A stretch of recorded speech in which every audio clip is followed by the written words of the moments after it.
വളരെ കാലത്തിന് ശേഷം എൻ്റെ മനയിലേക്ക് ഒരു അതിഥി വന്നിരിക്കുന്നു. സ്വാഗതം. ഇതാണോ മാന? വളരെ കാലത്തിന് ശേഷമൊന്നുമല്ല, കഴിഞ്ഞ ആഴ്ച ഞാൻ വന്നായിരുന്നു ആ പിരിവിന് വേണ്ടിയിട്ട് പൈസയുടെ. അത് നിങ്ങൾ തന്നില്ല. ഈ പ്രാവശ്യങ്ങളും തരണം, തന്നിട്ടേ ഞാൻ പോത്തുള്ളൂ ഇവിടെ. അന്നാ മേടിച്ചിട്ട് പോയാ മതി. എടാ ഇങ്ങോട്ട് വന്നേ.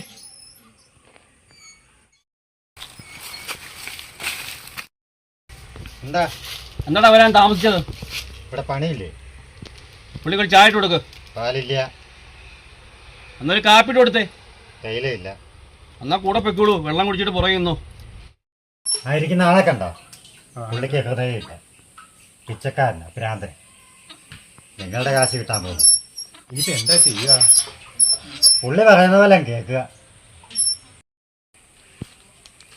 എന്റെ പൈസ കിട്ടി എനിക്ക് പോകാമായിരുന്നു കേട്ടോ. ആഹാ, ഇതെന്താ പുളുങ്കുരു കളിയല്ലേ? ഇതെനിക്കറിയാമല്ലോ. നിനക്കറിയാവോ? ആ, ഒന്നൊരു കൈ നോക്കിക്കളയാം. വാത് വെക്കാൻ നിന്റെ കയ്യിൽ എന്തുണ്ട്? വാത് വെച്ചിട്ട് കളിയാണെങ്കിൽ ഞാനില്ല. എന്നാ പിടിച്ചോ. പുളുങ്കുരു താഴെ വീണു.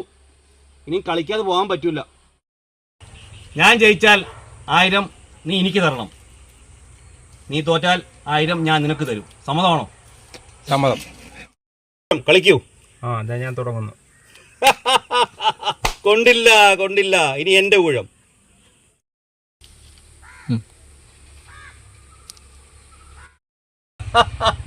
ഇനി 3 പുളുങ്കുരേ ഉള്ളൂ. ഇത് ഞാൻ അടിച്ചെടുക്കും.